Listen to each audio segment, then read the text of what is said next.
Hello everyone, this is Elizabeth from the Marathon City Branch Library. I'd like to recommend a good book to you today. It's called Halfway Normal by Barbara Dee.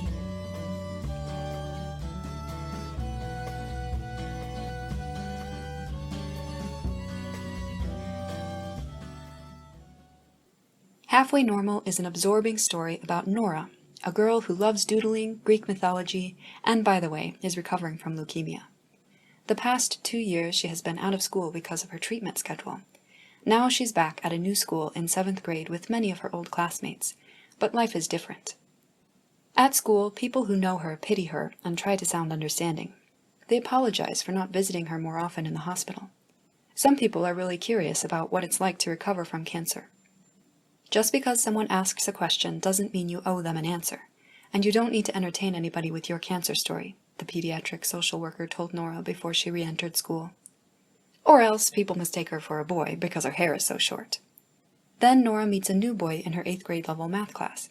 She's so tired of everyone seeing her just as cancer girl that it's really tempting to hide her story from Griffin and start over with him.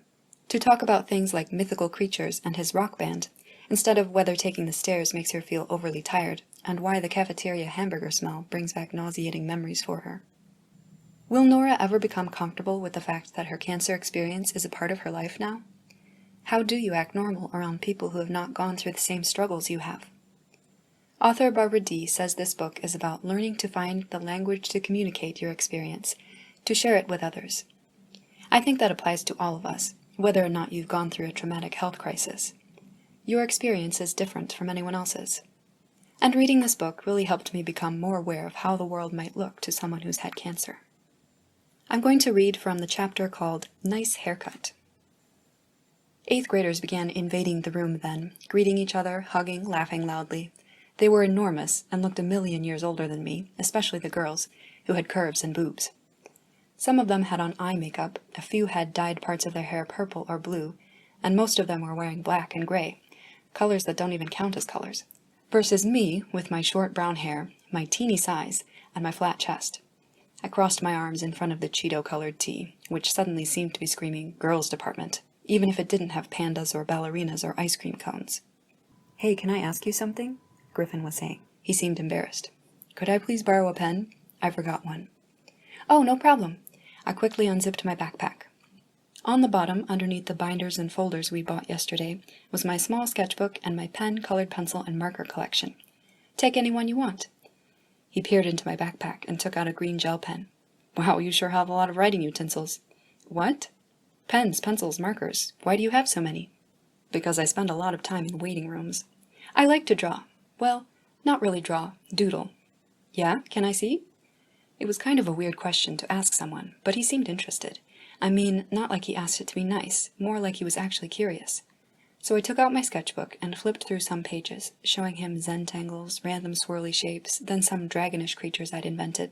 "Those are awesome," Griffin said, lingering over the dragonish creatures. "Really?" I blushed. "Thanks." He shook his head. "You should see how I doodle. I'm terrible." I laughed. "How can you be terrible at doodling?" "I just am. All I do is cubes. I'm the world's most boring doodler." "That's silly. I bet if you got yourself some really good pens." "Hey bro, could you please move your desk like 2 inches? Some kid was shouting and jabbing my shoulder. It took me a second to realize he meant me. I was bro. Why was I bro? Oh, because of my short hair, and also my flat chest and orange tea. I felt my entire body break into a sweat. I couldn't answer this kid, or move either. "What's the matter, you deaf?" the boy demanded. He raked his long dark hair out of his eyes in a way you do only if you're in love with yourself. "Are you talking to Nora?" Griffin asked the kid loudly. "Just chill, okay?" Now a very tall blonde girl with a pointy nose and too much mascara walked over and pursed her lips at the boy. "Rowan, you're such an idiot. That's a girl you were just talking to. You should apologize." She smiled at Griffin, a smile I didn't like. And she didn't even look at me, even though I was the one she was supposedly sticking up for.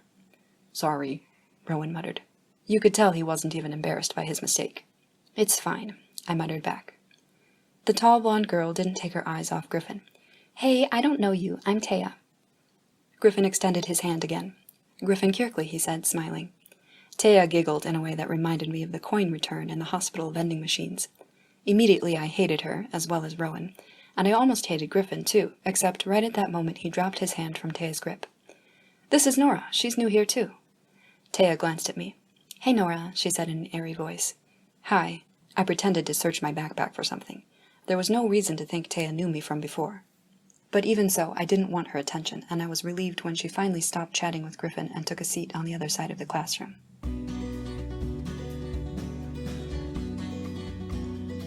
If this sounds like a book you'd enjoy reading, you can check it out at the library or keep it in mind for later. Thank you for listening, and remember to take some time to read something you enjoy today.